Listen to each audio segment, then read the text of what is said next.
एक बार ही बल्कि कई बार हमारे देश के वीर जवानों ने अपने दुश्मनों को धूल चटाई है। आज़ादी के बाद चाहे 1965 की लड़ाई, 1971 का युद्ध हो या फिर कारगिल युद्ध, हर बार वीर जवानों ने दुश्मनों की सेना को मुंह तोड़ जवाब दिया है। युद्ध और इसके कई वीर जवानों का नाम इतिहास के पन्नों में दर्ज हो गया है। इस वीडियो में हम परमवीर चक्र उस वीर जवान की बात करेंगे जिन्होंने 1965 के युद्ध में अकेले ही पाकिस्तान सेना की खटिया खड़ी कर दी थी।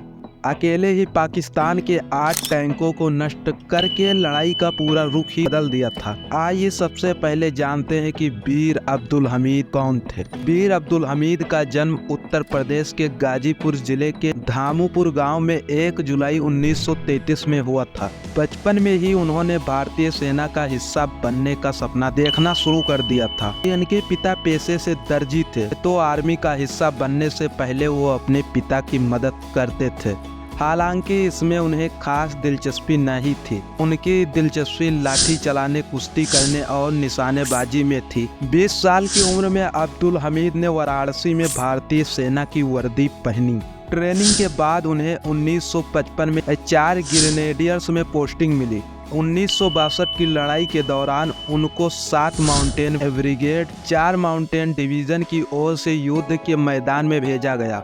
उनकी पत्नी रसूलन बीबी ने बताया कि शादी के बाद उनका पहला युद्ध था, जिस दौरान वह जंगल में भटक गए थे और कई दिनों बाद घर लौटे थे। रसूलन बीबी ने भी यह बताया कि उस दौरान हमीद ने पत्ते खाकर खुद को जिंदा रखा था। 8 सितंबर 1965 को अब्दुल हमीद पंजाब के तरन तारण जिले के केमकपड़ सेक्टर में तैनात थे। युद्ध के 10 दिन पहले ही वो छुट्टी पर अपने घर गए थे। इसी बीच पाक की ओर से तनाव बढ़ने लगा, जिसके बाद सभी जवानों को ड्यूटी पर वापस बुलाया गया। कहा जाता है कि वापसी की तैयारियों के दौरान उनके साथ कई अपशगुन हुए थे, जिनके कारण उनका परिवार उन्हें जाने से मना कर रहा था, लेकिन उन्होंने किसी की भी नहीं सुनी। वीर अब्दुल की कहानी और असल उत्तर एक दूसरे से गूंथे हुए हैं। यही वह गांव है जहां ग्रेनेडियर्स रेजिमेंट में पाकिस्तान के पैटर्न टैंकों की कब्रगाह बना दी थी।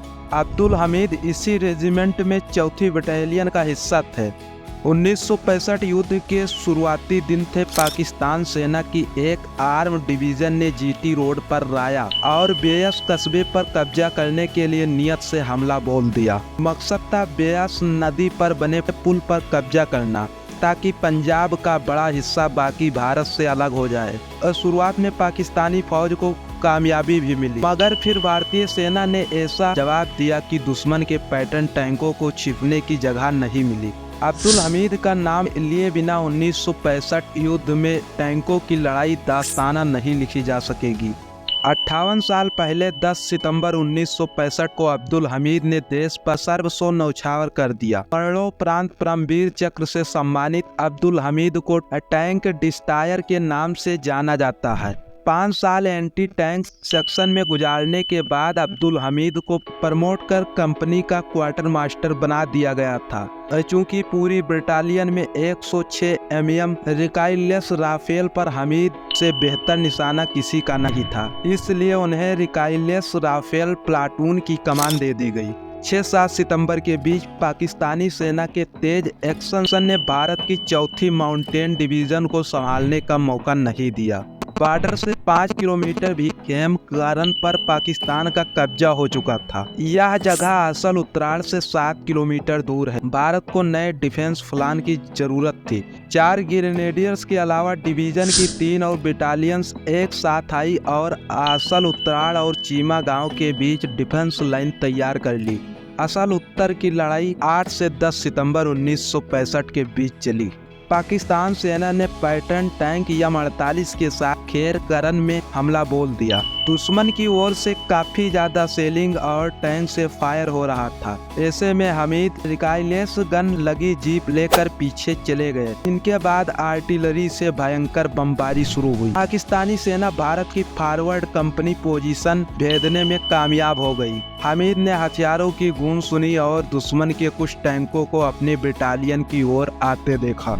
दुश्मन चौकन्ना न हो जाए, इसलिए ग्रेनेडियर्स ने फायर रोके रखा।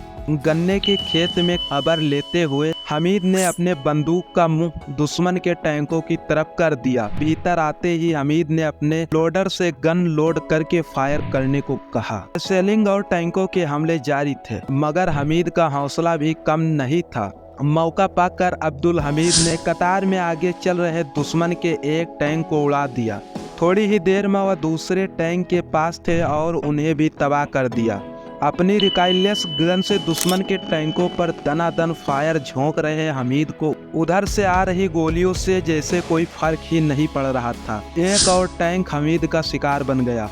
अब्दुल हमीद के साथी बताते हैं कि उन्होंने एक बार में 4 पैटर्न टैंक उड़ा दिए थे।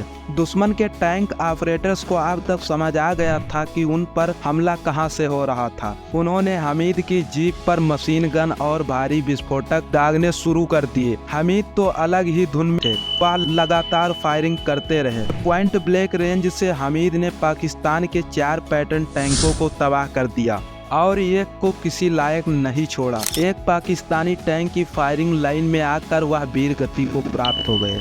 अब्दुल हमीद की वीरता को देखकर साथी दोगुने जोश से दुश्मन पर टूट पड़े। इतिहास के सबसे बड़े टैंक युद्धों में से एक में पाकिस्तानी सेना ने मुंह खाई। उनके 97 टैंक तबाह कर दिए गए। एक पूरी की पूरी कैवलरी रेजिमेंट को बंदी बना लिया गया।